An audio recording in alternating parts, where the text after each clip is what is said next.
बिस्मिल्लाहिर्रहमानिर्रहीम। अस्सलामुअलैकुम। लाखों करोड़ों दुरूदो सलाम मोहम्मद मुस्तफ़ा सल्लल्लाहु अलैहि वसल्लम और आले मोहम्मद पर। मैं हूं उमर दराज गोंदल और आप मेरा फेसबुक और यूट्यूब चैनल देख रहे हैं। वो कहते हैं कि कभी पंजाबी में कहावत है जिसका मतलब यह है कि दायां हाथ दिखाया जाता है और बायां हाथ मारा जाता है, यानी धोखा दिया जाता है। पाकिस्तान की सियासत के अंदर अमली तौर पे ये होता है कि जो चीज़ें आपको नज़र आ रही होती हैं ना, जो प्रेशर और मीडिया, गिरफ्तारियां, बहुत कुछ, उसका जाहिरन मतलब वो नहीं होता, वो मुकदमे नहीं होते, उसके पीछे एक कहानी चल रही होती है। उस कहानी को कुछ किरदार मिलके बना रहे होते हैं। चूंकि वो खाका बन चुका होता है, उस खाके के अंदर रंग भर के उस कहानी को मुकम्मल करना होता है। तो बिल्कुल उसी तरह से एक सर्कस सी चल रही होती है। और ये जो हैपनिंग्स आजकल हो रही हैं, पिछले चंद दिनों से हो रही हैं, उन हैपनिंग्स का भी एक खास मकसद था। मैंने आपको मुबारकबाद इसलिए दी है कि चलें, कौम को मुबारक हो कि ताकतवरों की या ताकतवरों के साथ डील हो गई है। चलिए इस तरह से ही पाकिस्तान के हालात बेहतर हो जाएं। चलें इस तरह से सियासी इस्तेकाम आ जाए और कोई मुआशी इस्तेकाम आ जाए और आप और मेरे जैसे आम आदमी की जिंदगी के ऊपर कोई पॉजिटिव असरात जो हैं वो पड़े। अब पहला सवाल यह पड़ता है कि डील हुई कहां है, डील हुई किससे है, डील की किसने है, और इस डील के नतीजे में असल होने क्या वाला है। ये मैं नहीं कह रहा, खान साहब कह रहे हैं कि बुनियादी प्लान यह है कि इमरान खान को निकाला जाए और नवाज शरीफ को सिस्टम के अंदर लाया जाए। और इमरान खान को सिर्फ निकाला ना जाए बल्कि इमरान खान को कमजोर किया जाए। पहली बड़ी खबर है ये। इस वक्त बैकडोर मुज़ाकरात चल रहे हैं, बैकडोर बातचीत चल रही है और ये इमरान खान के साथ भी चल रही है। मैं आपको ये बात भी बताऊं, और कुछ और हल्के भी हैं उसके साथ भी चल रही है। तकरीबन मामलात करीब करीब हैं। मैं दोनों अतराफ की चीजें आपके सामने रखना चाहता हूं। मैं सबसे पहले नवाज शरीफ से मुतालिक आपको बताना चाहता हूं। चूंकि इस सारे खेल के अंदर नवाज शरीफ सबसे ज्यादा डील की डिमांड करते नजर आते हैं, और इमरान खान को बदले में क्या दिया जा रहा है और इमरान खान डिमांड क्या कर रहे हैं, यह बड़ा इंपॉर्टेंट है। नवाज शरीफ सबसे पहली अपनी नाअहली का खात्मा चाहते हैं, जो इमरान खान खुद अपने मुंह से मान रहे हैं कि उनकी नाअहली खत्म करके मुझे भी इसीलिए नाअहल करके उस पूरे बराबरी में लाना चाहते हैं, ताकि दोनों की कहें और कहें देखें जी आपकी भी तो नाअहली खत्म हो गई है। दूसरी बुनियाद के ऊपर नवाज शरीफ ने यह कहा है कि इलेक्शन से पहले लेवल प्लेइंग फील्ड मिलनी चाहिए। मैं आपको खबर और दे दूं इस दौरान, जरदारी साहब की कल मुत्तहिदा अरब अमारात या दुबई से वापसी मुतवक्के है। चीजें ये जो जरदारी साहब गए थे, कुछ शख्सियात और थी और बस कोई ऐसी मुलाकातों की दावे शावे हमने सुने। नवाज शरीफ तीसरी बात क्या कर रहे हैं? तीसरी बात जिस तक मेरे पास खबर है उसके मुताबिक नवाज शरीफ ने महफूज वतन वापसी मांगी है। महफूज वतन वापसी का मतलब यह है एक ऐसी वापसी जिसमें नवाज शरीफ को गिरफ्तार न किया जाए। अब नवाज शरीफ ने सारी बात के ऊपर अपनी पार्टी लीडरशिप से बातचीत कर ली है और पार्टी लीडरशिप से दो ऑप्शंस पूछे गए हैं। यह नहीं पूछा गया कि मुझे आना चाहिए या नहीं आना चाहिए। नो नो नो, ये बातें चली गई हैं। अब नवाज शरीफ वापस आ रहे हैं, इसमें कोई शक नहीं है। यह मैं आपको बहुत पहले बता चुका हूं। यह पूछा गया है कि क्या उनको लाहौर वापस आना चाहिए या फिर उनको इस्लामाबाद आना चाहिए।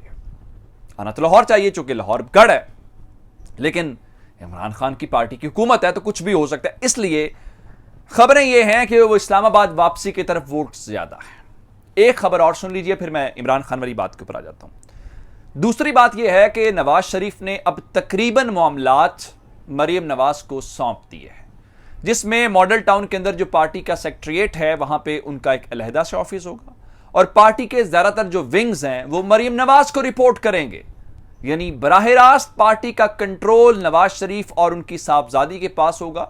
ये शहबाज और हमजा का जो खेल है उसका पत्ता साफ होता नजर आ रहा है। अब आते हैं डील के अगले पार्ट की तरफ। इस वक्त जो मामला है वो इंतखाबात का है और इंतखाबात के ऊपर चीजें तय हो रही हैं।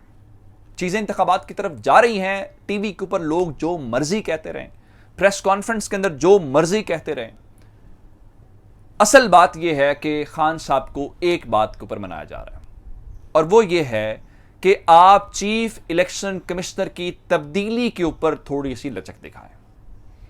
यानी सिकंदर सुल्तान राजा का महफूज सर, मैं ये ज़रा मुहावरतन इस्तेमाल कर रहा हूं कि उनकी जान बख्शी की जाए, और इमरान खान सिकंदर सुल्तान राजा के हवाले से जो प्रेशर डाल रहे हैं और जो वहां हाथ रखा हुआ है वो हाथ उठा लें, असल डिमांड है ये।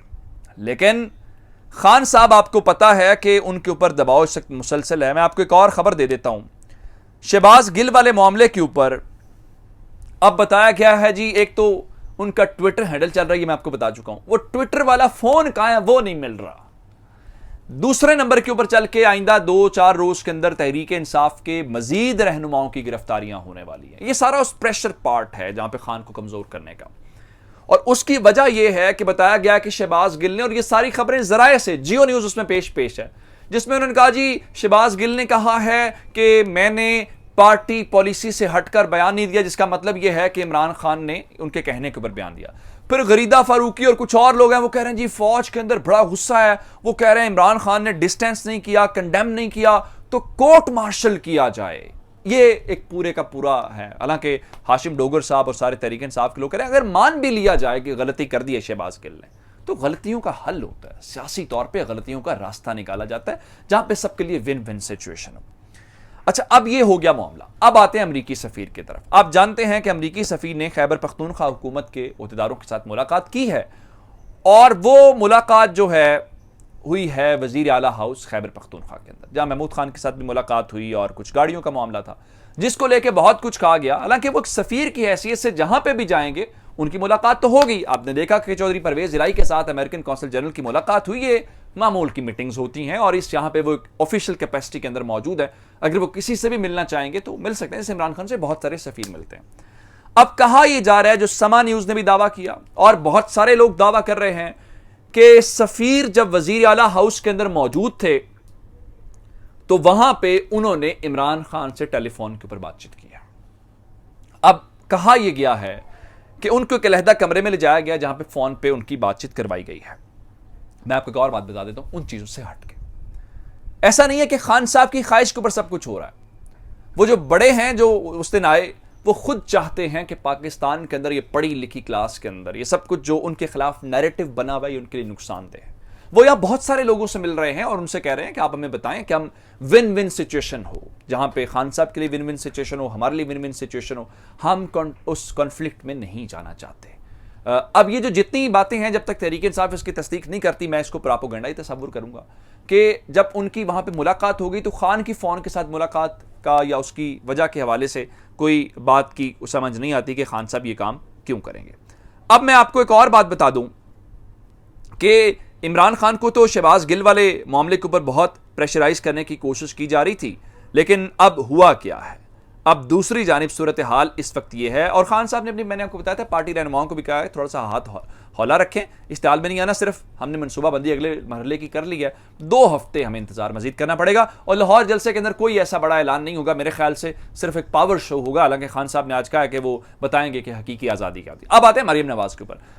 तहरीक इंसाफ के ऊपर तो आजकल शौकिया भी मुकदमे बन सकते हैं, लेकिन अब मरीम नवाज के खिलाफ भी इंदराज मुकदमा की दरख्वास्त दी गई है। गुजरांवाला के अंदर दरख्वास्त दी गई है, जहां पे एक शहरी ने कहा है कि चूंकि मरीम नवाज ने फ़ौज के खिलाफ और बेहुदा इल्ज़ामात लगाए, धमकियां दी और उनके खिलाफ मुकदमा दर्ज किया जाए, जिसके मुताबिक साइल को दुख हुआ है, जहनी कोफ्त हुई है, इसलिए उनके खिलाफ मुकदमा दर्ज किया जाए। ये मुंबई वाला जो वाक़या हुआ था उस चीज़ को लेकर उनके ट्वीट को निशाना बुनियाद बनाई गई है। अब देखना यह है कि क्या अब भी उसी तरह से गिरफ्तारियां होती हैं, क्या अब भी उसी तरह से सारा कुछ होगा, या अभी सिर्फ तहरीक इंसाफ। मेरे ख्याल अभी सारे मामला तहरीक इंसाफ के ऊपर है। हो सकता है पार्टी तोड़ी जाए, हो सकता है कोई अवामी तहरीक इंसाफ बनाई जाए, और बाकी चीज़ें मैंने बड़ी तफसील के साथ आपके सामने बयान कर दी हैं। ये आपको आने वाले चंद दिनों के अंदर चीज़ें नजर आएंगी। अपना बहुत सारा ख्याल रखिएगा। खुदा हाफिज़।